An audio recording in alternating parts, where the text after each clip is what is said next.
today hindi po tayo magluluto because I want to share my experience sa unboxing naman.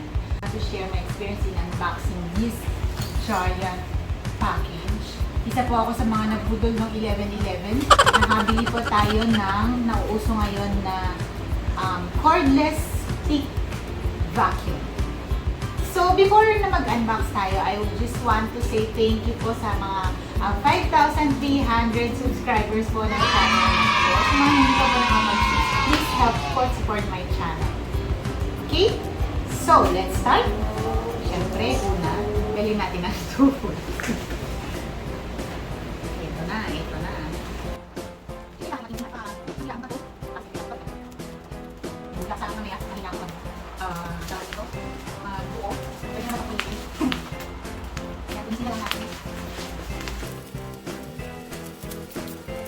Ito po ay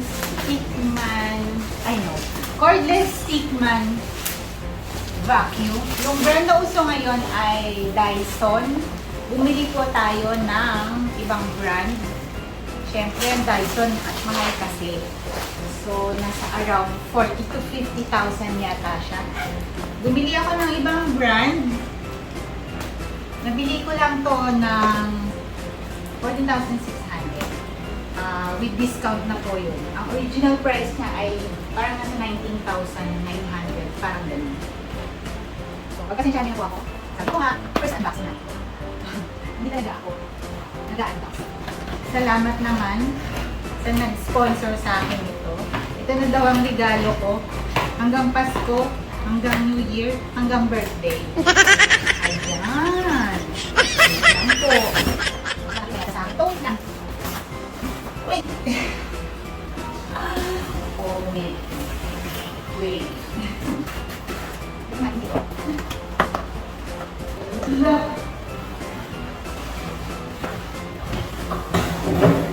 Yan. Ayan.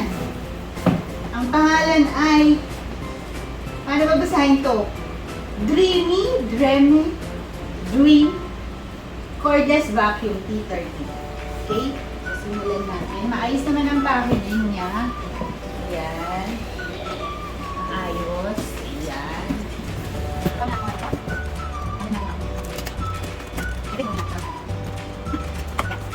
Tada! May karton pa pala sa loob. Diba? So, hindi ko alam kung ano mga karton. Sasayin natin syempre. Una, sorry naman, hindi ko alam yung mga tawag dito. Ito, ano naman tawag dito? Hindi ko alam, pero yun may spiral siya sa loob. Ayan. Tignan natin mamaya kung saan siya gamit. Yan. Okay, ito, sigurado pang floor. Yan yung pinaka-upsan natin. And then, second supot. Sirap pa yata. Pwede brush lang yun. Ayan, may brush siya. Ayan, nakit kasi siya. Ayan, nakit. Ayan. And then, ito yung kanyang charger. Tapos, sabi ko. Wala na lang ito. Ano yung nanginis? Another brush. And, ayan, pang vacuum brush. Ano ba? Mamaya naman natin paraming. Wait lang. Dali na. Say-sayin muna natin. Mga kachalo na. Ito ay kanyang lalagyan, I think. Puro ano ba? Ganyan? Mamaya natin natin. Pag ganyan. May sabihan siya. Siyempre ito mga screw niya. Meron siyang dalawang screw. Ayan. Tapos, so, ganun din, yung mas maliit na, pero brush ito. Tapos, guys, ito, manual. Kung masala ka, okay, magpapasa tayo. Pero, kung ako, makahuli na ako ng tulog. Mamaya. Ito yung tube, syempre. Ayan. Ayan, tignan natin mamaya. Kung mabuo ko, good luck sa akin. Kung hindi ko mabuo, Ito na yung kanyang pinaka tawag doon yung sa machine na. Dito na yung so ito yung main unit na niya. Oh, diba? Narinig niyo yun.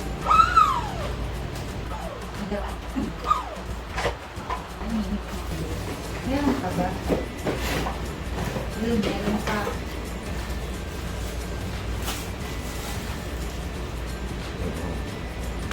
Pwede itong matiklop.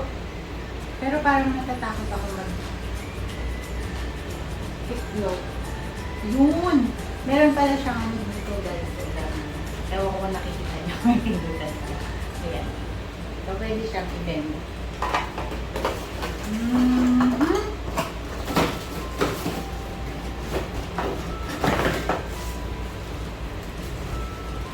Extension. So, crevice tool para sa mga siksik. Crevice. Meron pa ba? Okay, meron pa. Ito ano? Oh, another extension.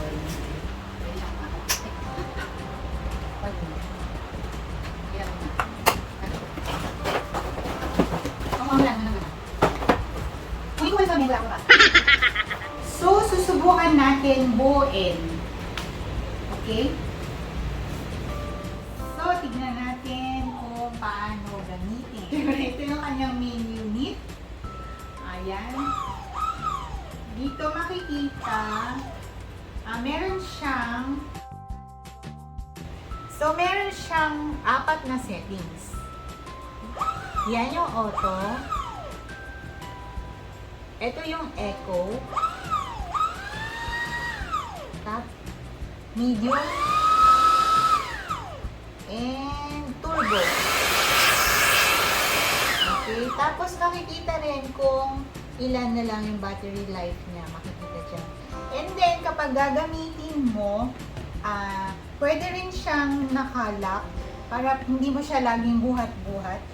Magaan siya, magaan, pero syempre, mangangawit ka rin. Tsaka syempre kung marami kang lilinisin, pwede mo siyang i-lock. Ito lang yung lock niya. So, pagka pinindot mo siya, ilalock natin. Patayin natin. Ganun. Okay, mag-try tayo maglagay. Okay, so ito yung crevice na tinatawag. Crevice ano? Ito yung crevice tool. Ayan, with light siya, oh.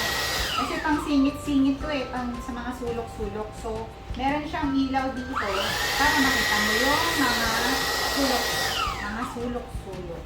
Okay? Ito naman ay mga floor. Ito sa floor. Pwede natin ikabit dito. Paganyan. Tama ba ako? Yes, paganyan.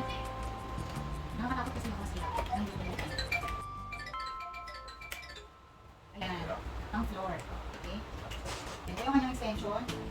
Lalabas po tayo ng susunod na video para ipakita ko sa inyo kung paano ko siya gagamit. Tingnan natin, tanggalin. Ipakita na tayo. Ano ba yun? Ito, kapag napuno na yung dumi, makikita naman, kitang-kita clear na siya. So, pipindutin lang natin ito. Lalabas na yung dumi from here. Diba? Tapos, ito ang kanyang battery. So, rechargeable siya. Tatanggalin lang natin. Try natin tanggalin. Paano ba tanggalin ito?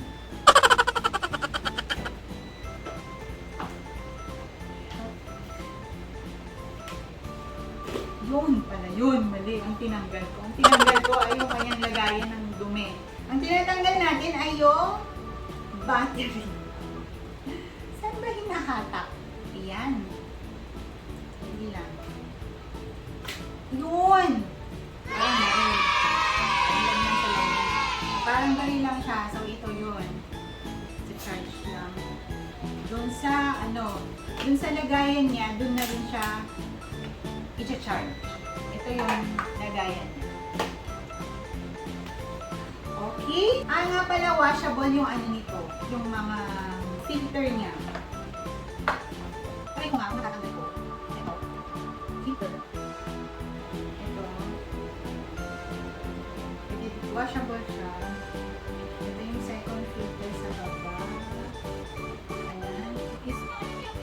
Yan, ko lang siya. Tapos pagbalik, twist din ulit. Lalak mo siya. And then ito, ibabalik lang. Okay? Ayan. Sabi ko ito. Tama? Yun. Okay? So, ito ay Dreame or ano bang tawag dito. Hindi ko alam kasi ang bata. Ayan o, Dreame Cordless Vacuum T30. Sunod na video, papakita ko po sa inyo kung effective ba siya at kung worth po ba yung aking budol from Lazada 1111. Okay? Bye!